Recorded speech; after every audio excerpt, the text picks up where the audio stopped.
Baik, terima kasih. Perkenalkan, nama saya Varian Akbar Rizky Santoso dengan NIM 3 digit NIM terakhir 062. Saya dari kelas DIP angkatan 2023. Izin untuk memperkenalkan diri saya dan juga materi yang akan saya sampaikan. Sebelumnya saya akan menyampaikan materi mengenai priority schedule atau algoritma priority schedule.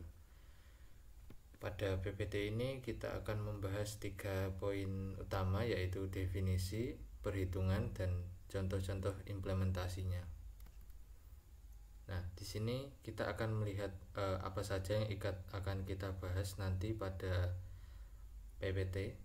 Dimulai dari yang pertama, pengertian mengenai apa itu priority schedule, kemudian contoh perhitungan dengan angka, contoh perhitungan dengan tabel, dan juga contoh perhitungan dengan Gantt chart. Kemudian untuk implementasi dalam kehidupan sehari-hari. Kemudian apa itu priority schedule? Nah, di sini saya sediakan sebuah gambar ilustrasi yang menunjukkan sebuah antrian. Di sini terdapat beberapa antrian dengan nomor yang berbeda-beda, dimulai dari nomor 3, nomor 5, nomor 32, 28, dan seterusnya. Kemudian datang seorang perempuan yang dia adalah bos, tapi dengan nomor urutan yang paling akhir, yaitu 200. Namun karena dia adalah seorang bos, maka dia akan mendapatkan prioritas. Dia akan dikerjakan terlebih dahulu, atau dengan kata lain, dia akan mendapatkan antrian yang pertama, kemudian baru melanjutkan ke antrian yang berikutnya. Seperti ketika nomor 200 ini sudah selesai dikerjakan, maka baru nomor 3, kemudian nomor 5, nomor 11, dan seterusnya. Nah, kurang lebih nanti untuk priority scheduler akan dijalankan dengan sistem yang sama seperti cerita ini. Kemudian kita lanjut ke definisinya. Apa itu priority scheduler? Nah, di sini saya tuliskan priority scheduler adalah sebuah metode untuk mengatur urutan pekerjaan berdasarkan prioritas. Seperti gambar sebelumnya. Kan kita mengetahui kalau si bos adalah orang yang datang terakhir. Dia juga memiliki nomor antrian yang paling akhir, tapi dia akan dilayani terlebih dahulu, kemudian baru antrian di belakangnya. Nah, di sini juga sama. Dia akan mengerjakan apa yang diprioritaskan, kemudian baru melanjutkan ke program berikutnya. Tugas prioritas lebih tinggi akan dikerjakan terlebih dahulu dibandingkan dengan tugas yang memiliki prioritas lebih rendah. Nah, ini konsepnya akan sama dengan gambar sebelumnya, dimana karena bos ini memiliki prioritas yang tinggi, maka dia akan dikerjakan dulu, kemudian baru orang-orang yang telah mengantri sebelumnya. Kemudian di sini ada berapa jenis priority scheduler. Di sini saya masukkan 3, yaitu yang pertama non-preemptive priority scheduling, kemudian yang kedua preemptive priority scheduling, dan yang ketiga round robin with priority.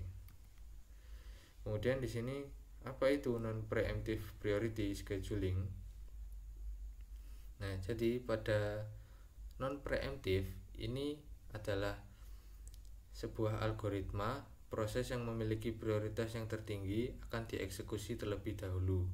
Namun jika ada proses yang sedang dieksekusi, kemudian muncul proses baru dengan prioritas yang lebih tinggi, maka proses yang sedang dieksekusi akan selesai terlebih dahulu, baru proses baru tersebut akan dieksekusi.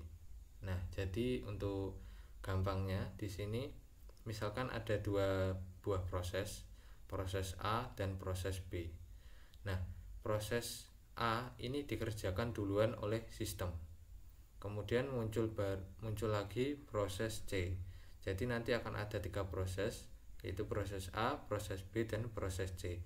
Nah, di sini yang akan dikerjakan duluan tetaplah proses A, meskipun si proses C ini dia lebih penting, dia lebih tinggi tingkatannya, tapi dia akan dikerjakan proses A terlebih dahulu hingga selesai.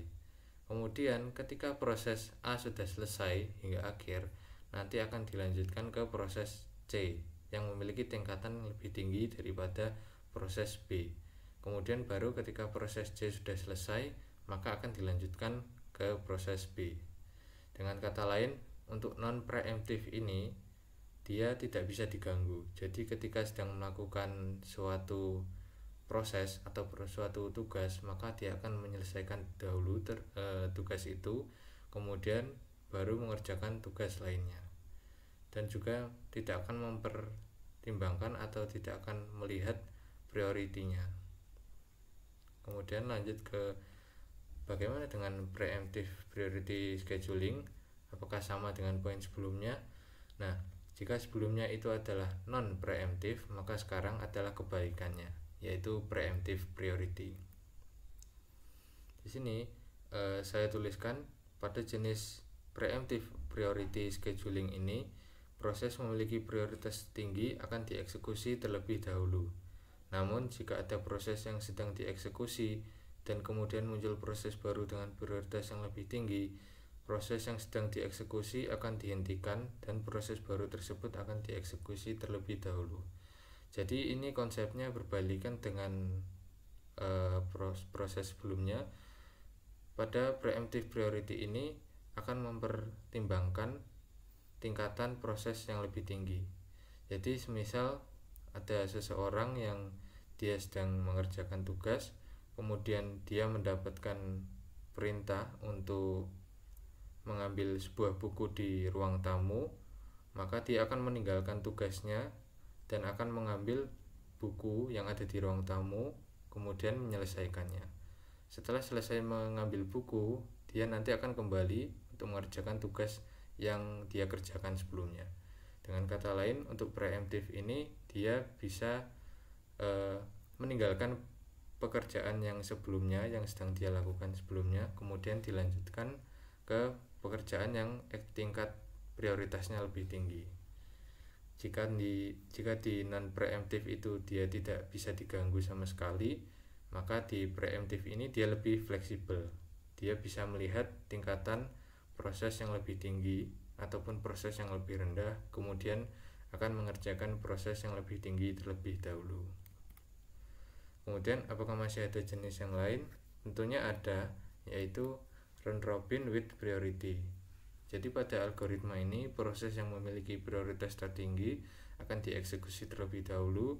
Namun jika ada proses yang prioritasnya sama, maka metode round robin akan digunakan untuk menentukan urutan eksekusi. Jadi ini hanya sebagai kondisi ketiga jika ada sebuah pilihan yang memiliki tingkatan sama, maka dia akan dikerjakan dengan round robin with priority. Kemudian apakah ada contoh perhitungannya? Nah, di sini akan saya berikan dua contoh perhitungan untuk priority schedule dengan menggunakan non preemptive dan juga preemptive. Nah, di sini kita akan melihat preemptive. Jadi di sini ada preemptive priority scheduling yang bisa kita lihat di kanan laptop ini ada tabel yang panjang. Di atas sendiri ini adalah Gantt chart, kemudian yang di tengah ini adalah proses tabel atau tabel proses, kemudian yang di bawah sendiri itu adalah waktu perhitungan rata-rata. Jadi akan kita mulai dari Gantt chartnya terlebih dahulu. Di sini ada teks P1, P2, P3 dan seterusnya. Kemudian di sini di tabel kotak di bawahnya Gantt chart ini kita memiliki beberapa proses P1, P2, P3, P4 dan P5. Nah, karena ini kita preemptive, maka kita seperti penjelasan saya sebelumnya, proses yang lebih penting akan didahulukan. Kita lihat dari arrival time, ini waktu dia mulai dikerjakan, untuk burst time-nya ini berapa lama dia dikerjakan, dan priority ini adalah tingkat pengerjaannya. Jadi kita lihat dulu yang pertama di arrival time atau waktu pengerjaan. P1 dia di 0, P2 dia di 1 dan seterusnya hingga P5. Nah, di sini semuanya satuan milisecond atau detik. Jadi di sini P1 akan dikerjakan di 0, detik ke 0. Maka dia akan ditaruh di 0 P1. P1 ini akan dikerjakan terlebih dahulu. Nah, P1 ini dia memiliki burst time 8 detik. Jadi waktu yang cukup panjang. Tapi di sini kita lihat prioritinya dia di nomor 3. Berarti dia tidak terlalu diprioritaskan. Nah, karena dia memiliki burst time yang banyak, yang panjang yaitu 8 dan juga priority nomor 3, priority rendah, maka dia memiliki kemungkinan besar untuk dioper pada proses lain yang memiliki tingkatan lebih tinggi. Misalnya di sini kita lihat P2, dia memiliki waktu tiba yaitu di 1 detik, sedangkan burst time-nya dia 1 detik. Nah, berarti dia sangat singkat sekali pengerjaannya. Dan kita lihat di priority ternyata dia di nomor 1. Nah, kita lihat sebelum P2 itu adalah P1. P1 dia memiliki prioritas 3 dan P2 memiliki prioritas 1. Nah, berarti karena di preemptive ini kita bisa melihat tingkatan prioritas yang lebih tinggi, maka kita akan mengerjakan P2 terlebih dahulu. P2 ini akan kita kerjakan dan P1 akan kita stop. Kita stop di mana? Kita stop di detik ke-1. Kenapa di detik ke-1? Karena P2 ini akan dimulai pada detik ke-1. Nah, berarti di sini P1 akan kita stop dulu di detik ke-1 dan P2 akan ganti start di P1. Jadi P1 akan berhenti dan P2 akan dijalankan. Nah, P2 ini akan dimulai dari 1 dan selesai di 2 karena prosesnya cuma 1 detik. Nah, kemudian prioritinya 1, jadi dia didahulukan baru P2. Nah, di sini kita lihat P2 dia mulai di 1 dan berhenti di 2. Dia berarti sudah selesai prosesnya. Proses P2 sudah selesai. Kita hilangkan saja P2, kemudian tinggal P1, P3, P4 dan P5. Nah, kemudian kita lihat di sini P3 dia waktu tibanya di 2 detik. Kemudian waktu burst time-nya 3 detik. Nah, kita lihat prioritasnya. Dia di nomor 2, sedangkan P1 prioritasnya di nomor 3. Nah, berarti P1 akan tetap kita hentikan dulu, kemudian kita akan kerjakan P3. P3 ini akan kita kerjakan di detik kedua dan dijalankan selama 3 detik. Berarti P3 akan dimulai di detik kedua dan dijalankan selama 3 detik, yaitu hingga detik kelima, kemudian selesai. Di sini P3 proses selesai. Sisa P1, P4. Nah, P4 ini kita akan mengerjakan kita lihat karena tingkatan prioritasnya itu kan sama 3 dan 3. Nah, berarti di sini kita lihat P1 sudah kita kerjakan tadi. Kemudian P4 belum kita kerjakan sama sekali. Jadi, kita nanti akan mengerjakan yang P1 terlebih dahulu. Kita selesaikan P1 yang sudah dijalankan selama 1 detik tadi. Kemudian di sini kita akan mengerjakan P1 yang dimulai dari detik kelima. Detik kelima berarti kita jalankan sampai dengan detik ke-12. Kenapa kok cuma 7 detik? Karena pada awal P1 sudah dikerjakan selama 1 detik. Nah, kemudian setelah 1 detik itu selesai, kita lanjut ke P2. Nah, karena 8 detik yang ini kita kurangi 1, berarti kita pengerjaannya tinggal 7 detik. Nah, 7 detik ini akan kita mulai lagi di detik kelima hingga selesai ke 12. Nah, kemudian ketika P1 ini sudah selesai, maka akan kita lanjutkan ke P4. P4 di sini mulai dari detik ke-3. Nah, karena kita detik ketiga sudah digunakan oleh P3, maka kita mulai di detik ke-12, yaitu hingga ke detik 14. Prosesnya selama 2 detik, kemudian P4 selesai. Dan yang terakhir P5 itu dia mulai dari 4 dan memiliki burst time 6 detik. Nah, di sini karena P4 juga sudah dipakai, maka kita lanjutkan saja ke P14, ke detik 14. Kemudian kita kerjakan selama 6 detik hingga ke 20. Nah, berarti P5 juga selesai. Nah, berarti di sini kita sudah mengerjakan semua. Berarti kita tinggal menghitung turn around time. Turn around time atau TAT ini kita hitung dengan cara waktu selesainya dikurangi dengan waktu tiba. Jadi di sini misal P1 12 itu waktu selesai dan 0 itu adalah waktu tiba. Waktu mulai, berarti dia 12 dikurangi 0 adalah 12. P2 juga sama, berarti waktu selesainya 2 dikurangi waktu datangnya 1, berarti 2 dikurangi 1, 1, dan seterusnya. Kalau waiting time ini adalah waktu selesai dikurangi dengan waktu pengerjaan. Nah, berarti 12 dikurangi 8 hasilnya 4. Kemudian 1 dikurangi 1 itu adalah 0. Kemudian 3 dikurangi 3 itu adalah 0, dan seterusnya. Nah, di sini kita hitung rata-rata. Untuk TAT kita jumlahkan saja semua, kemudian dibagi dengan 5 sesuai banyaknya proses. Kemudian untuk waiting time juga sama, kita tambahkan semua, kemudian dibagi dengan semua jumlah proses. Kemudian kita lanjut ke non preemptive priority scheduling. Jadi di sini kalau non preemptive itu berarti kita tidak bisa memutus proses yang sedang dikerjakan. Nah, kita langsung saja ke contohnya. Di sini ada P0, P1, P2, P3. Kita lihat di arrival time terlebih dahulu atau waktu mulainya. Nah, waktu mulainya di sini kan ada 0, 1, 0, 1, 3, dan 5. Nah, berarti yang akan kita kerjakan itu yang P0 dulu. Kemudian kita tulis di Gantt chart-nya P0 start di 0. Nah, di sini kita lihat P0 ini kan dia mulai dari 0 hingga detik ke 10, berarti dia burst time-nya 10. Nah, kemudian kita lihat priority-nya, dia ada di nomor 5, dia yang paling rendah. Nah, tapi karena kita pakai konsep non preemptive, maka non preemptive itu kan ketika dia mengerjakan suatu proses, maka proses itu harus diselesaikan terlebih dahulu tanpa memandang tingkatannya. Nah, berarti P0 ini akan kita kerjakan hingga selesai.